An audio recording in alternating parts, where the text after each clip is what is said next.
this is a ship going to start a new world. It's a ship that has something like 2,000 colonists on it that are going to start life anew on a new planet, Orgai 6, and they're on their way there when they hit this storm, and the storm does some serious damage to the ship, and Walter is concerned that the colonists might get damaged, so he awakes the commanding crew, and so the commanding crew is woken out of cryosleep, and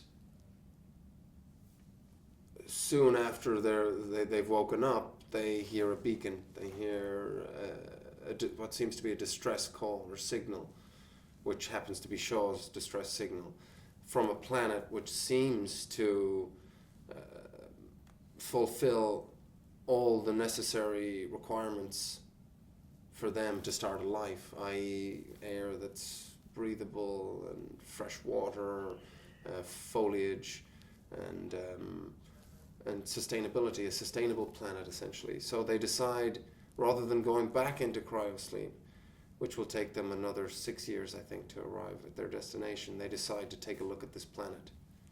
And they shouldn't have done that.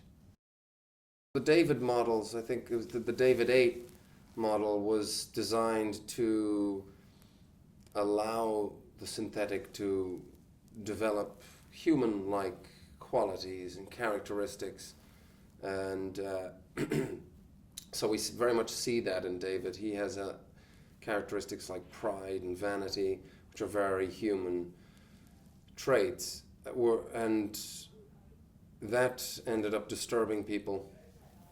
They weren't very comfortable with it, so they decided to design the following models with fewer of those programming functions. So basically Walter is just very much a functioning synthetic that operates through logic and without any human emotional thread.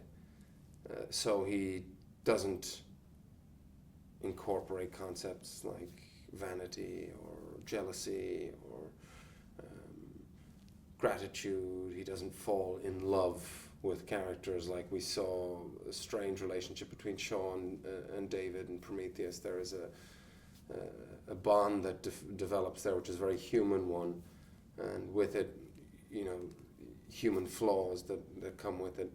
But Walter is purely there to look after the crew and the ship, the Covenant. He's like a super butler. There's no one like Ridley. I mean, that I've come across, or that I've read about or heard other people in the industry talk about. He's just very special. I mean, he comes from an art background, so he's very aware of a frame.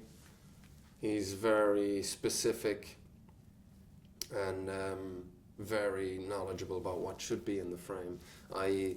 working with both costume department and the looks and the outfits that we're wearing to the art department. And I've seen him sort of talk with both departments in great detail and in a language that is familiar to them, which he does exactly the same with the acting department and the camera department.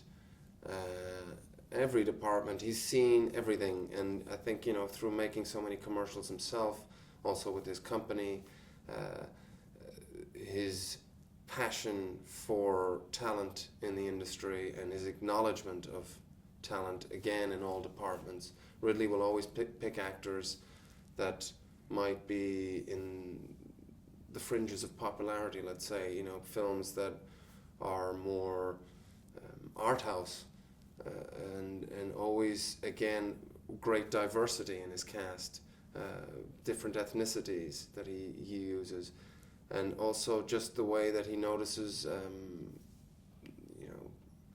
somebody in the prop department, and how valuable they are and how good they are at their job. He's he's just an all-rounder, and that would be selling him short, because he's a master, I think is the best way to put it. He's a master filmmaker, and there's not many out there. I think it's a very rare breed. The concept of space and what's out there, that would be very hard to believe that we're the only species that exists in the universe. So there's that to begin with. And then I think the idea of parasites, things that would use us as a host, I think that's quite a